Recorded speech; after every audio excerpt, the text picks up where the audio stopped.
Welcome to Legends in Leadership, brought to you by ISF and the Carrington Group. Legends in Leadership is an inspirational podcast featuring the stories of leaders who are making a difference. Our goal is to inspire you with the stories of leaders who come from humble beginnings, overcome challenges, and ultimately rise up to make a difference in people's lives. Welcome to Legends in Leadership. This is your host, Jason Smith. I'm a family officer and partner with the Carrington Group. I'm joined today by my co-host, Dr. Blair Ritchie, Executive Director of the International Student Foundation, and Kyle Watkins, a fellow family officer and partner at the Carrington Group. Welcome back, guys, after a week hiatus. Yay. Good to be. Great to be back on the show. And as we do each week, we're going to start off with our leadership trivia question from Dr. Blair. All right, Jason. This week, we are celebrating the 50th anniversary of the first lunar landing. Kind of a momentous this Saturday, July 20th, 50 years ago, 1969, Neil Armstrong and Buzz Aldrin stepped out of their lunar landing module and planted an American flag right there on the Sea of Tranquility on the surface of the moon.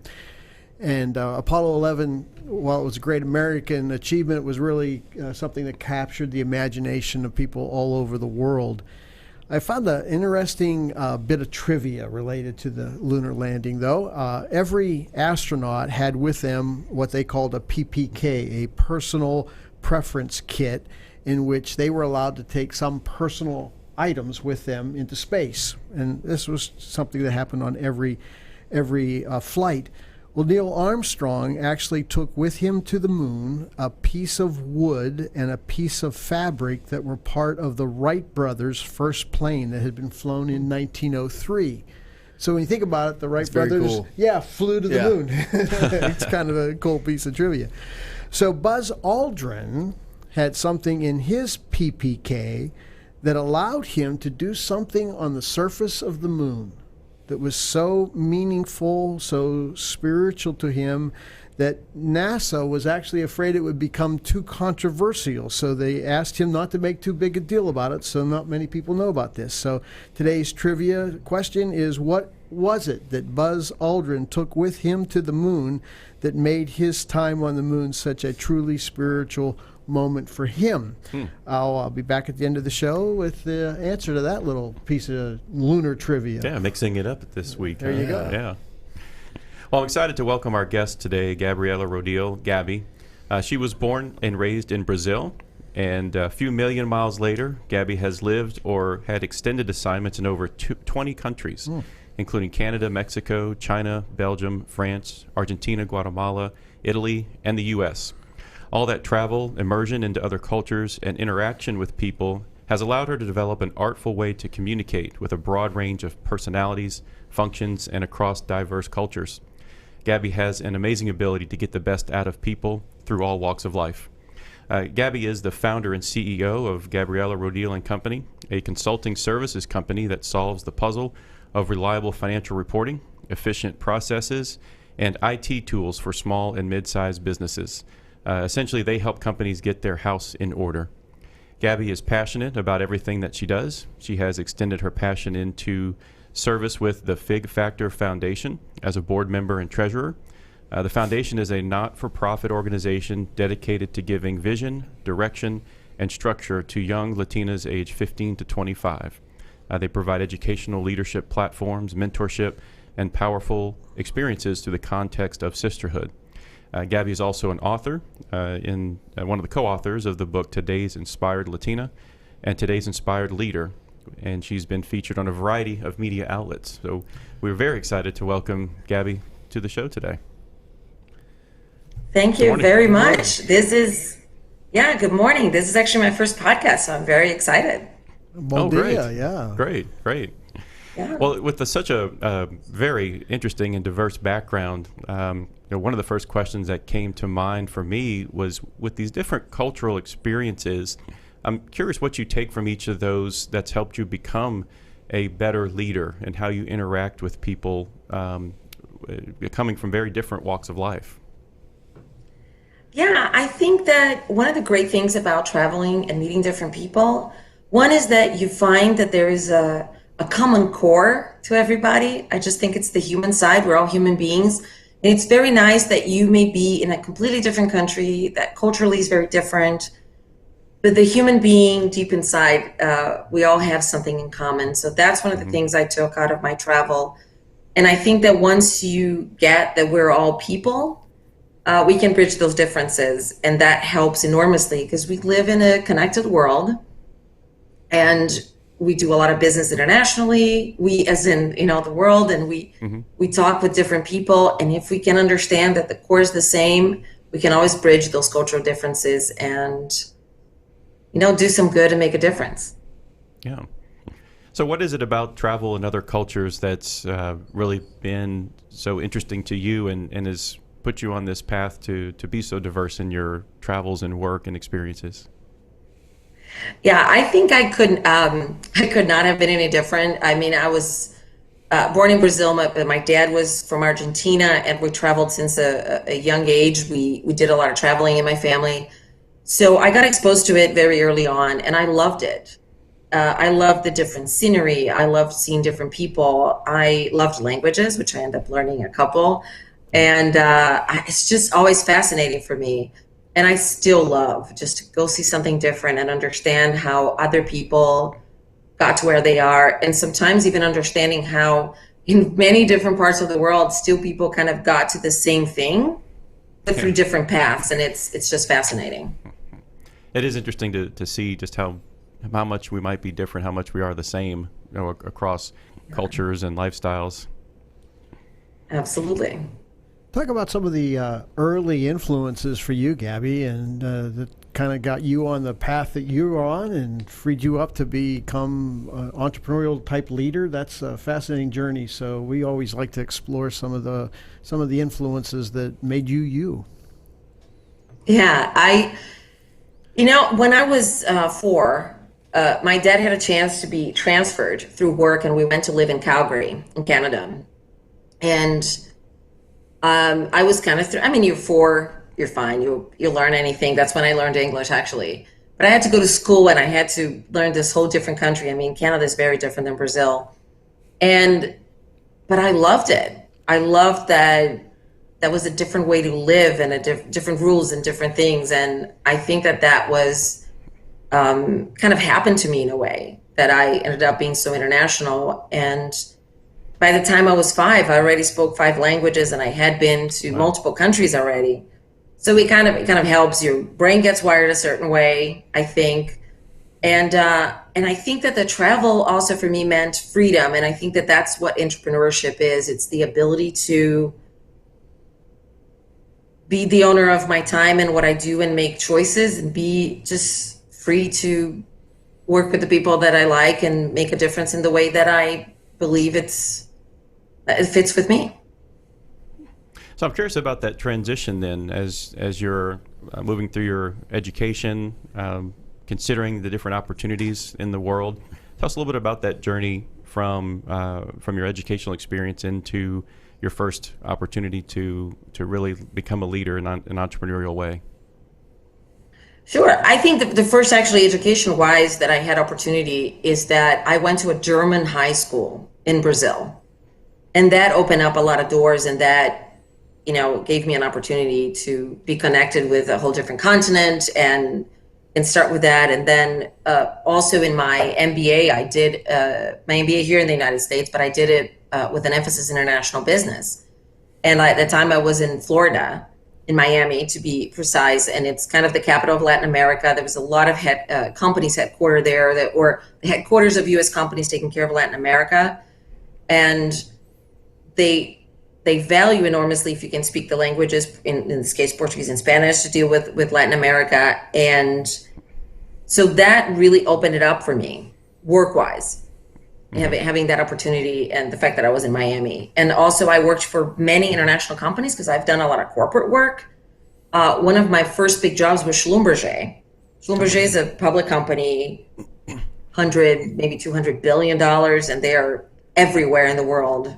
So that was another way that I got really connected with the international work and working with different people. Yeah. And I'm always curious about that specific point at which someone decides to make the jump. So you're working in large corporations, you're having success, you're moving in the right direction career-wise, and at some point you break and you go out on your own. So what was that mental process like to get to that point and ultimately make that decision? I had just helped this company. I had been their CFO for 3-4 years, and I helped them. It was not the go initially, but I helped them with some strategic planning, and turns out they sold. It was a family-owned businesses, which I'm sure you're all very familiar with the dynamics.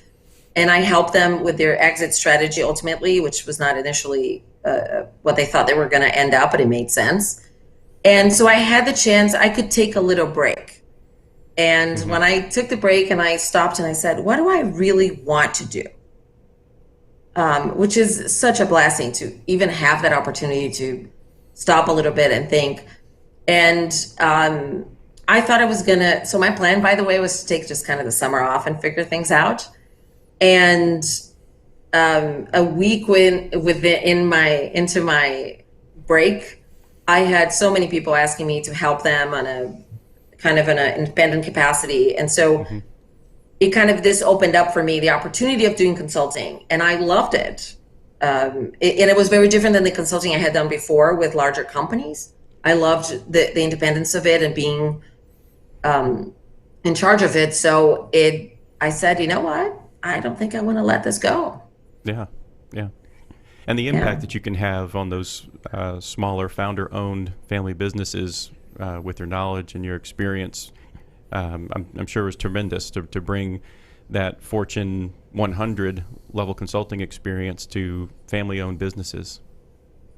Yeah, I'm sure you guys have a similar experience. What I think when I see family businesses, small, mid-size, and even privately held, this is the only business, this is usually the bulk of their wealth, right? 90+% of their wealth. Absolutely. And that's the only thing they have, right? They will have potentially one transaction and one chance to exit and capitalize on that and leave a legacy for their family, right?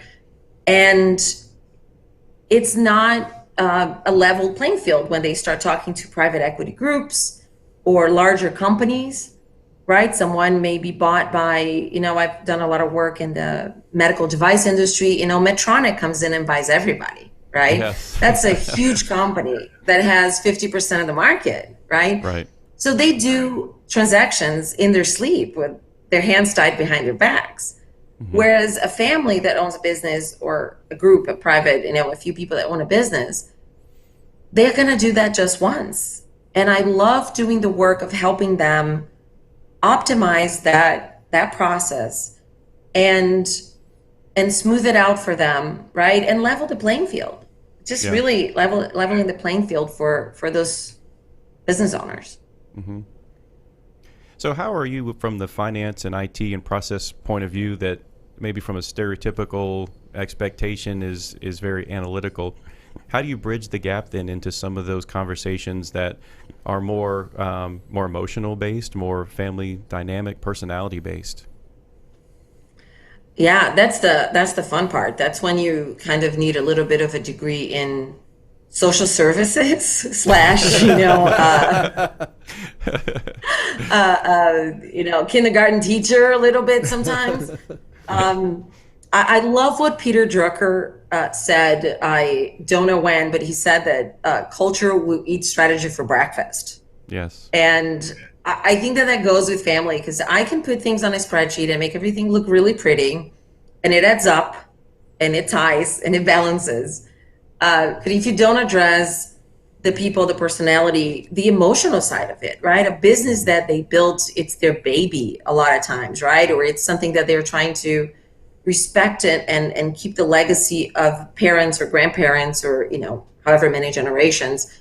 So I think it's the nice part, the more subjective, the coaching, the talking with the family.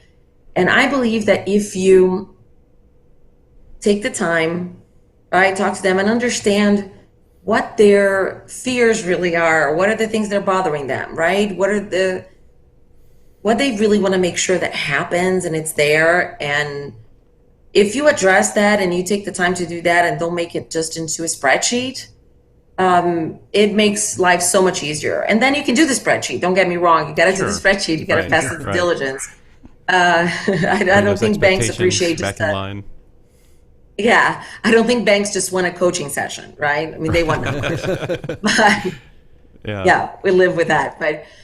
But just take the time understanding, and because it helps you even on how you make the Excel spreadsheet and what you choose to present and how you put on paper their story and their legacy and what it means. So, but it's the really nice part of the job. Yeah. So from a leadership perspective, we've seen from your bio that you're mentoring younger women, and I'm curious, maybe how is it that you came to want to participate in helping younger women grow into their opportunities, and a little bit about that dynamic. What is it that you are imparting to them that's helping them in their journeys? Sure. I think the whole mentoring for me is that the mentors I've had in my career made such a difference. People, phenomenal bosses and managers I had, formal and informal mentors throughout my career. They have made such a huge difference and helped me so much that I wanted to do this for other people. I wanted to just have the chance to, give something, right? I mean, I do believe that, especially as leaders, I'm sure the people that you guys talk to, and I've seen a couple of the episodes, the people you talk to in your podcast, you don't know where your impact really goes, right? How much is it? You kind of have just to put it out there, do the best you can, and you don't really see all the impact that you can make. And so because of the great experience I've had with mentors, I just wanted to be a voice out there and help, especially younger people. They're starting their careers. And of course, the game is a little bit rigged for women. I'm not going into a speech here. I'm not going to go on the soapbox. I just say it's a little bit rigged. And if I could just give one good piece of advice to one person and make a difference for them and help them, I don't know, spare some agony, some anxiety, some suffering, it would be good. Are there some common themes that you find yourself coming back to in the mentoring process? Those you address those things that the people you're working with are facing, that you just find yourself continually having to reinforce or impress or coach or guide? A couple things always come up. One is the lack of role models. That comes up a lot. Like young women want to see other women succeed. They want to see themselves, right, in that position, and especially with the work with the Fig Factor Foundation. When we're talking about Latina young women, then it's even a little bit less of the seeing role models. So I see that a lot. The other thing is that especially this new generation, I think they haven't learned yet to navigate the politics. They think we just shouldn't have politics, and I said, yeah, I know we probably shouldn't, right. But we have it. Welcome to humanity. I mean, that's exactly. There is a game to be played. Let's learn the rules and let's face it, right? Yeah. And so not understanding sometimes that there is a game to be played per se is a very common theme. I mean, they just wish it was everything out in the open, and why aren't we talking what they really want and what it really means? And I said, yeah, that's not how it goes. Well, many of the leaders that we speak to would categorize themselves as lifelong learners. They're constantly sharpening their own tool sets in order to be better leaders and help others. I'm curious what continues to influence you. Where do you look for inspiration and to continue your learning?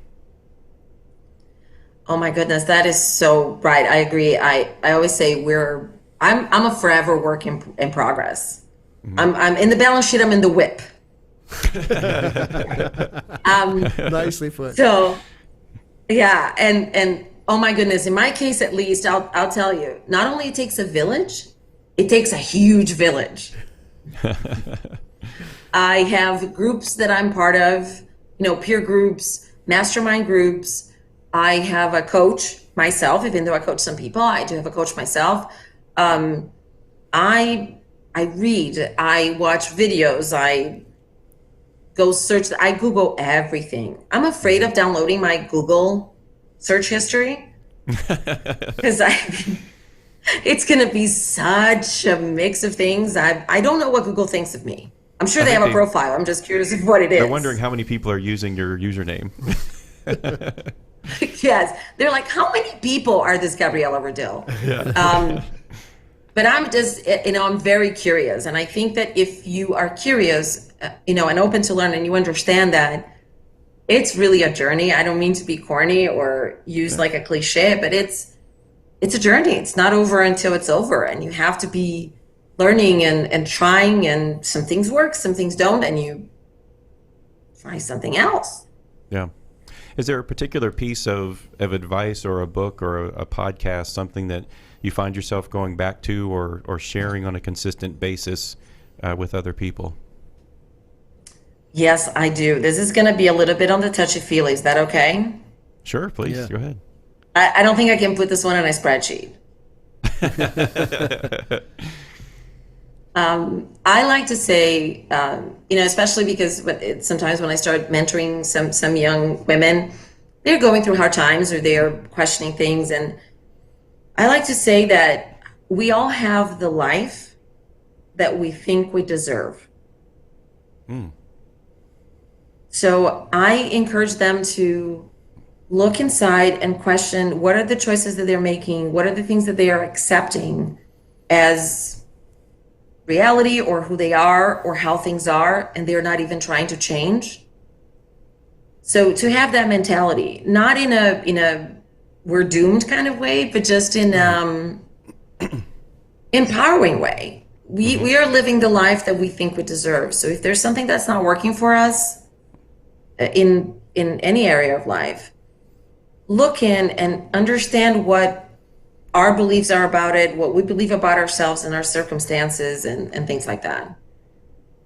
That's very powerful. Huge. I mean, just the setting expectations, for yourself first, in order to be able to lead others. If you're not expecting the most of yourself or willing, I think a big part of what you're saying is willing to make the changes or the efforts to realize something different than what you have. Yeah, and I do believe, listen, I can't change other people, right? I can't control what other people will do, or some external factors, or the economy, or politics, or some things or the weather, right? We're in the middle of a thunderstorm here, by the way. I can't control that. What I can control is what I do with it every time. How do I react to people? If someone's rude to me, am I rude back, or am I compassionate and say, listen, can we try this again? Mm-hmm. We work with foster care. How I react.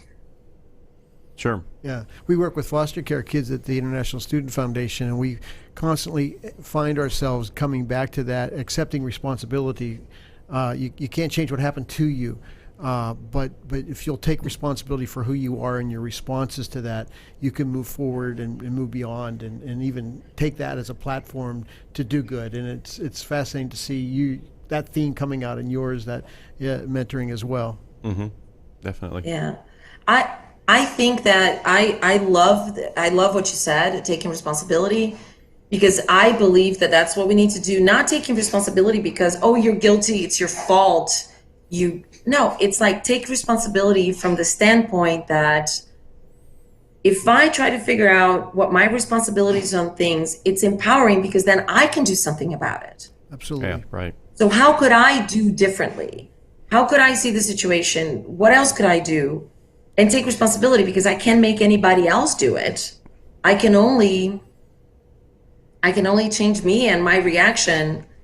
So yeah, the responsibility, I always say, take 100%. It's not guilt. It's just empowering responsibility. And I'm curious how your mentees respond to that message, given maybe the assumptions of the millennial mindset and work ethic. How do they respond to that message of responsibility?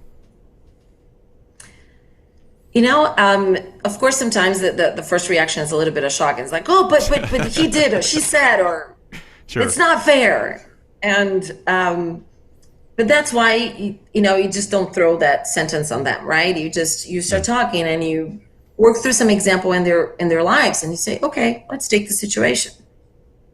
If you were to think this is my responsibility, what would you do? And then they start seeing, oh, I could do something. Oh, okay. And then they go and test it, because obviously they want to, I think they want to just prove me wrong a lot of times. Right. Yeah. I mean, come on. They need to prove the older person wrong.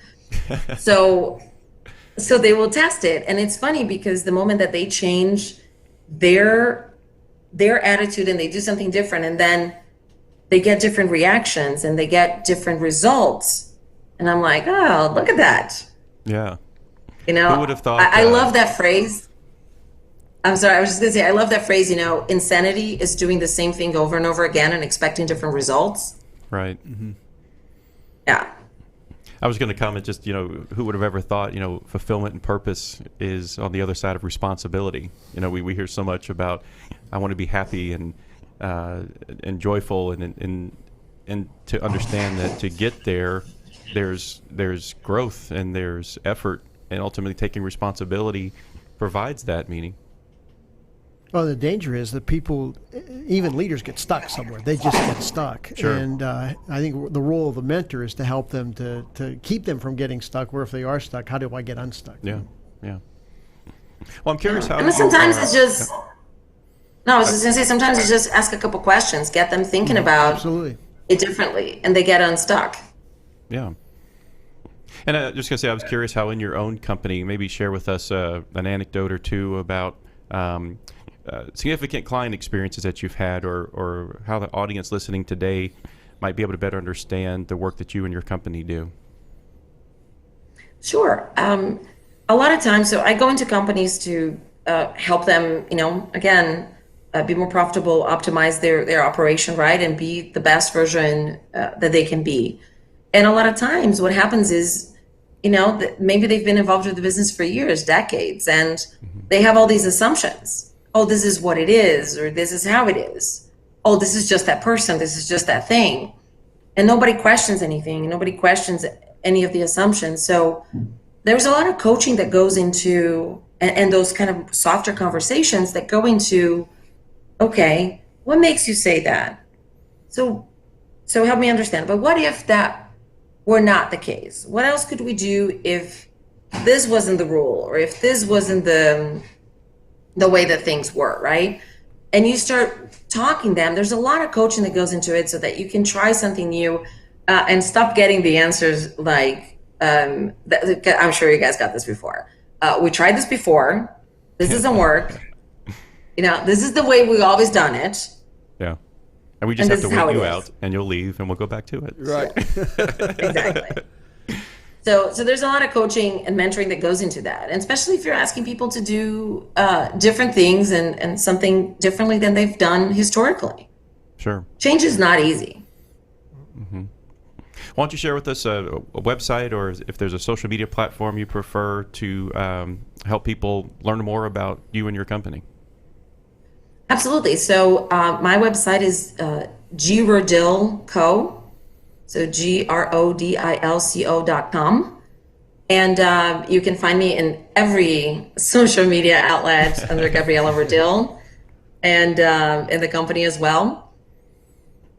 So and also and in we have Today's Inspired Latina. Which volume of the Today's Inspired Latina were you in?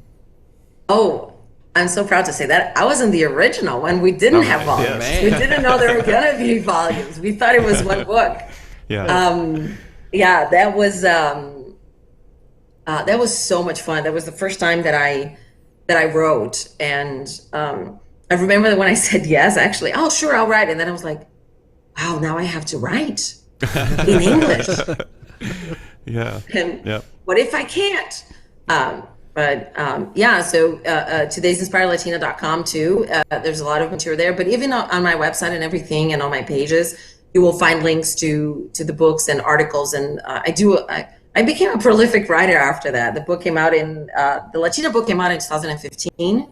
Mm-hmm. And earlier this year, the Leaders book came out, which was really cool, like very different, much more like business oriented versus Latina. That was a compilation of stories of overcoming adversity. And I talked about a personal topic because in the Latina book, I actually painfully discussed my divorce, by the way. So it's not a business perspective. Well, it's been a true pleasure to have you as our guest today, and thank you for making the time to join us. Thank you guys so much. I appreciate it, and I'm super curious about what Buzz Aldrin had in the room. Yes. Well, we're going to turn it back over to Dr. Blair to tell us what is that item in his PPK kit? Yeah, PPK, Personal Preference Kit. And I'll echo my thanks to Gabby. Great time today. What a blessing that has been. Well, anyhow, Buzz, with the permission of NASA and his Presbyterian pastor, took with him a little chalice of wine and a piece of bread that allowed him to partake of the sacrament of Holy Communion on the surface of the moon. Maybe the coolest communion service ever held right there on the surface of the moon. Absolutely. Yeah. That's great. Isn't that neat? Great fact. Yeah. Well, that's a wrap for our podcast today. On behalf of myself, Kyle Watkins, and Dr. Blair Ritchie, and our special guest, we want to wish you a good day. And remember this: if your actions inspire others to dream more, learn more, do more, and become more, then you are a leader. Legends in Leadership is brought to you by the Carrington Group. Carrington Group is a family office with a passion for helping business leaders and their families make smart choices and fulfill their highest aspirations. To learn more about the Carrington Group, visit their website at www.carringtonfo.com or Google Carrington Group, Dallas, Texas. ISF is committed to leadership development for aged-out foster care and orphaned youth. ISF's mission is to transform these youth into tomorrow's leaders with scholarships, mentoring, and leadership training. To learn more about ISF, visit their website at isfsite.org or Google International Student Foundation to learn more. Securities offered through Regulus Advisors, LLC, member FINRA/SIPC. Investment advisory services offered through Regal Investment Advisors, LLC, an SEC-registered investment advisor. Regulus Advisors and Regal Investment Advisors are affiliated entities. Carrington Group and this broadcast are independent of Regulus Advisors and Regal Investment Advisors.